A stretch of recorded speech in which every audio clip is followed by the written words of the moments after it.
Hello, everyone.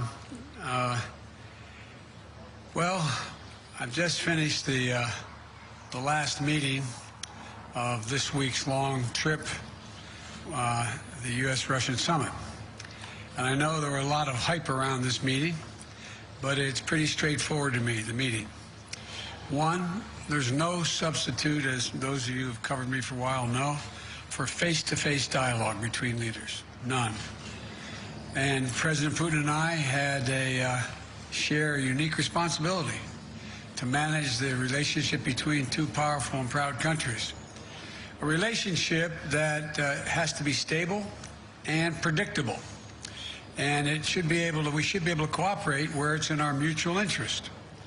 And where we have differences, I want President Putin to understand why I say what I say and why I do what I do, and how we'll respond to specific kinds of actions that harm America's interest. Now, I told President Putin my agenda is not against Russia or anyone else.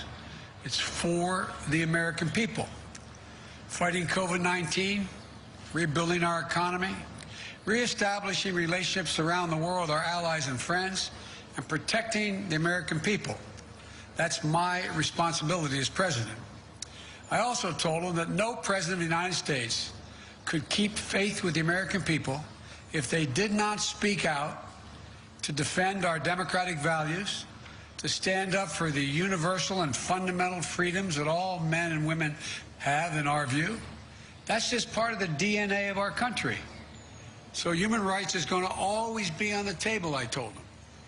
It's not about just going after Russia when they violate human rights. It's about who we are. How could I be the President of the United States of America and not speak out against the violation of human rights? I told him that unlike other countries, including Russia, we're uniquely a product of an idea. You've heard me say this before again and again, but I'm going to keep saying it. What's that idea? We don't derive our rights from the government. We possess them because we're born, period. And we yield them to a government. And so the forum, I pointed out to him that that's why we're going to raise our concerns about cases like Alexei Navalny.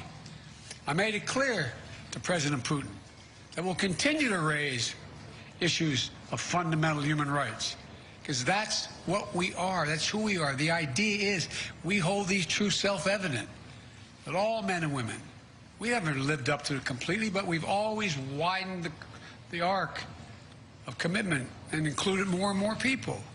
And I raised the case of two wrongfully imprisoned American citizens, Paul Whelan and Trevor Reed. I also raised the ability of Radio Free Europe and Radio Liberty to operate and the importance of a free press and freedom of speech. I made it clear that we will not tolerate attempts to violate our democratic sovereignty or destabilize our democratic elections, and we would respond. The bottom line is, I told President Putin that we need to have some basic rules of the road that we can all abide by. I also said there are areas where there's a mutual interest for us to cooperate. For our people, Russian and American people, but also for the benefit of the world and the security of the world. One of those areas is strategic stability. You asked me many times, what was I going to discuss with Putin before I came? I told you I only negotiate with the individual, and now I can tell you what I was intending to do all along. And that is to discuss and raise the issue of strategic stability and try to set up a mechanism whereby we dealt with it.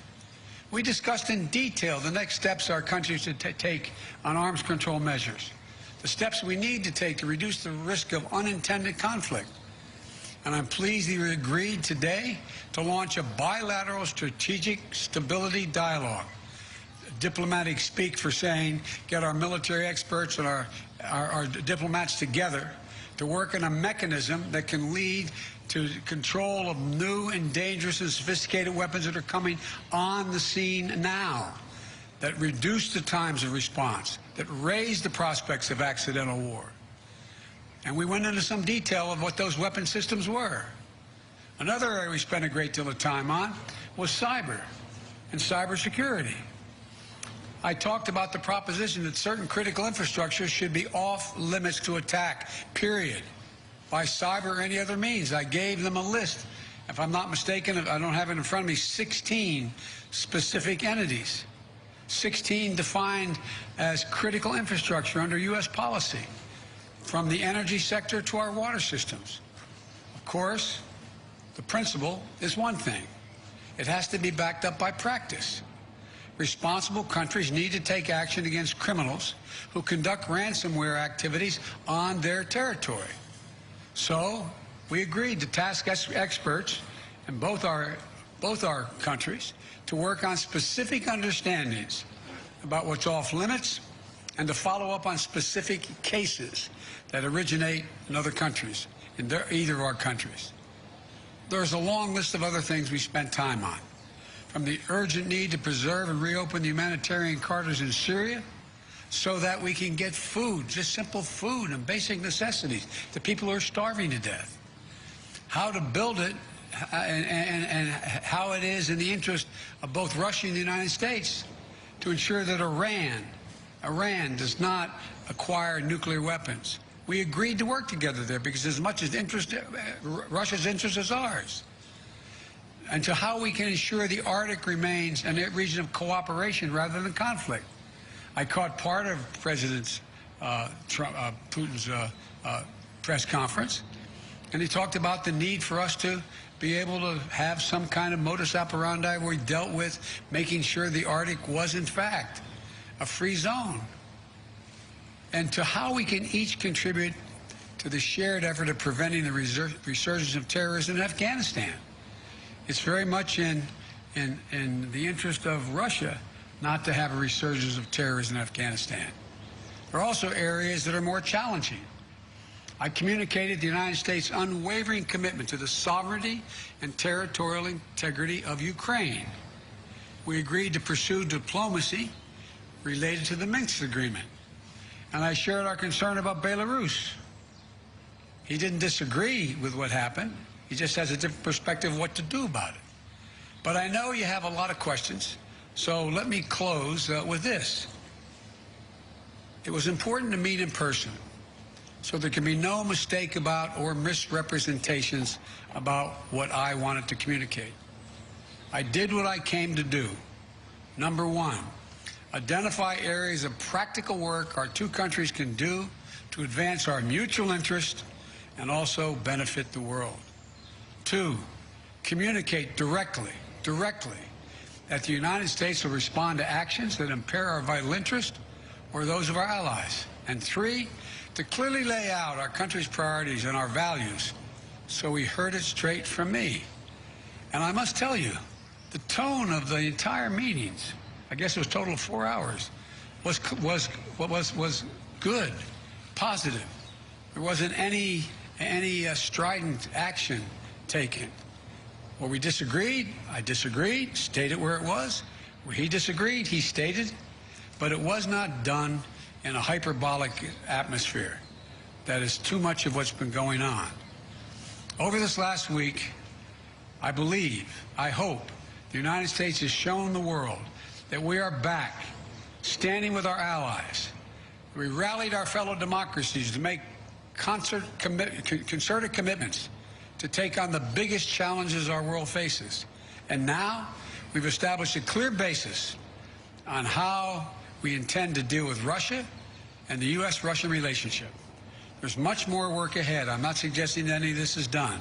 We've gotten a lot of business done on this trip. And before I take your questions, I want to say one last thing. Folks, look, this is about how we move from here. I listened to, again, a significant portion of what President Putin's press conference was. And as he pointed out, this is about practical, straightforward, no-nonsense decisions that we have to make or not make. We'll find out within the next 6 months to a year whether or not we actually have a strategic dialogue that matters. We'll find out whether we work to deal with everything from release of people in Russian prisons or not. We'll find out whether we have a cybersecurity arrangement that begins to bring some order. Because look, the countries that most are likely to be damaged, failure to do that, are the major countries. For example, when I talked about the pipeline that cyber hit for $5 million, that ransomware hit in the United States, I looked at him and I said, well, how would you feel if ransomware took on the pipelines from your oil fields? He said it would matter. This is not about just our self-interest. It's about a mutual self-interest.